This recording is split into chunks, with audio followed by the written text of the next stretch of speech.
ভাই 2020 আগে পাকিস্তানের টিমের যখন ক্যাপ্টেন বাবর আজম ছিল না, তখন কিন্তু তার আগের 2 ওয়ার্ল্ড কাপে পাকিস্তানের টিম প্রথম রাউন্ড থেকেই বাদ চলে গিয়েছিল। তারপর 2021-এ পাকিস্তানের টিমে যখন বাবর আজম ক্যাপ্টেন হলো, পাকিস্তানের টিম যখন বাবর আজমের আন্ডারে খেললো, তখন কিন্তু একটা বিশ্ব রেকর্ড তৈরি হয়েছে, যে বিশ্ব রেকর্ডটা এখনো পর্যন্ত পাকিস্তানের কোনো ক্যাপ্টেন সেই রেকর্ডটা তৈরি করতে পারেনি। বাবর আজম ওই ওয়ার্ল্ড কাপটায় টপ স্কোরার ছিল এবং প্রথমবারের মতো ইন্ডিয়াকে 10 উইকেট হারিয়েছিল, যে রেকর্ডটা এখনো পর্যন্ত পাকিস্তানের কোনো ক্যাপ্টেনের কাছে নেই। আর সেই বছর বিরাট কোহলিকে পিছনে ফেলে বাবর আজম 1 নম্বর ওডিআই ব্যাটম্যানও হয়েছিল। সেই তখন থেকেই পাকিস্তানের টিমের বাবর আজমকে হেড ভাবতে স্টার্ট করেছিল এবং বাবর আজম তার টি-20 টিমটাকে খুব সুন্দরভাবে প্রেজেন্ট করছিল এবং তার উইন রেশিও সবার থেকে বেশি। আর বাবর আজমের ক্যাপ্টেন্সিতে পাকিস্তান সব থেকে বেশি টি-20 ম্যাচ জিতেছিল এবং ইমরান খানের রেকর্ডও ভেঙে দিয়েছিল। আবার সেই বাবর আজমের ক্যাপ্টেন্সিতে পাকিস্তান প্রথমবারের মতো ওডিআই 1 নম্বর টিম হয়েছিল এবং ওর উইন পার্সেন্টেজ 64 মানে 64% ছিল, যেটা পাকিস্তানের কোনো ক্যাপ্টেনের কাছে ছিল না, যেটা পাকিস্তানের কোনো ক্যাপ্টেন করতে পারেনি। এবং বাবর আজম খুব সুন্দরভাবে প্রমাণ করে দিয়েছে সে একটা ক্যাপ্টেনের সাথে সাথে অনেক ভালো ব্যাটম্যানও।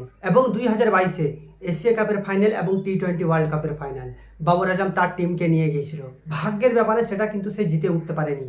তারপর ওখান থেকেই বাবর আজমের ডাউনফল স্টার্ট হতে শুরু হয়েছিল। ট্রেডিক্সে একটা কোশ্চেন উঠেছিল, বাবর শুধু বায়োল্যাটারাল সিরিজে রান করে আর আইসিসি ইভেন্টে সে রান করতে পারে না, তার ব্যাট সেখানে চলে না, যে কারণে পাকিস্তান সব ট্রফি থেকে বিচ্ছেদ হয়ে পড়ে, পাকিস্তান কোনো ট্রফি জিততে পারে না। কথাটা সত্যি হলেও বাবর আজম ওই বছর 2596 রান বানিয়েছিল আর ওই সমস্ত রান বায়োল্যাটারাল সিরিজ থেকে এসেছিল বাবর আজমের। কেননা টি-20 ওয়ার্ল্ড কাপে বাবর আজম 122 রান করেছিল এবং সাথে একটা 50। আবার এশিয়া কাপে 68 রান মানে 68 রান করেছিল। তখন থেকে বাবর আজমকে ক্রিটিসাইজ করতে স্টার্ট করলো যে বাবর আজম বড় ম্যাচের প্লেয়ার নয় এবং ইনডাইরেক্টলি ক্রিটিসাইজ করতে স্টার্ট করেছিল তার ক্যাপ্টেন্সির উপর। যে সম্মানটা সে 2021 এবং 2022-এ ক্যাপ্টেন্সি থাকা অবস্থায় পেয়েছিল, ঠিক তেমনি অসম্মান করতে স্টার্ট করলো ট্রফি না থাকার কারণে। ডিসেম্বর 2022-এ রামিজ রাজাকে চেয়ারম্যান থেকে বের করে দেওয়া ছিল, যেই মানুষটা বাবর আজমের ক্যাপ্টেন্সিকে সাপোর্ট করতো। তারপর নাজিম সিটি এবং মজুদা চেয়ারম্যান জাকা আশরফ এসেছিল, যার কারণে বোর্ডে একটা দ্বন্দ্ব শুরু হয়ে গিয়েছিল এবং তারা দেখেছিলেন বাবর আজমের ম্যাচ উইনিং পার্সেন্টেজ অন্য ক্যাপ্টেনদের থেকে অনেক বেশি এবং পাকিস্তান বাবর আজমের ওয়াইড বলের ক্যাপ্টেন্সিতে সব সিরিজগুলোই জিতে ফেলেছিল।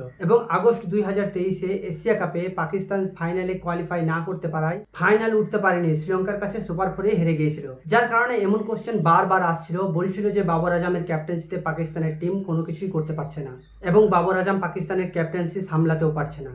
এগেন এশিয়া কাপের খারাপ পারফরমেন্সে বাবরকে অনেক হার্টও করেছিল, মানে অনেক দুঃখও দিয়েছিল। এই সব কিছু ছেড়ে দিয়ে সব কিছু ভুলে গিয়ে পাকিস্তানের চেয়ারম্যান আবার যখন মহসিন নাকভি আসে, তখন বাবর আজমকে আবার ক্যাপ্টেন্সির জন্য সিলেক্ট করে। দ্বিতীয়বার যখন বাবর আজমকে ক্যাপ্টেন্সির জন্য সিলেক্ট করা হয়েছে, পাকিস্তানের অনেক ইউটিউবার, অনেক ক্রিকেটার এবং পাকিস্তানের অনেক সাপোর্টার যারা বাবর আজমের ক্যাপ্টেন্সির কারণে নারাজ হয়েছে, কেননা তারা ভাবছে যে বাবর আজমকে দ্বিতীয়বার ক্যাপ্টেন বানানো পাকিস্তানের সব থেকে বড় একটা ভুল। কিন্তু বারবার এই কোশ্চেনটাই উঠে এসেছে যে বাবর আজমের ক্যাপ্টেন্সিতে মোহাম্মদ আমির, ইমাদ ওয়াসিম খেলবে কি। কিন্তু তার 2-1 দিনের মধ্যে একটা ভিডিও ভাইরাল হয়েছিল, ইফতারের টাইম বাবর আজম, ইমাদ ওয়াসিম, মোহাম্মদ আমির সব একসাথে হাসাহাসি করছে এবং ঠিক তেমনভাবেই তারা এনজয় করছে।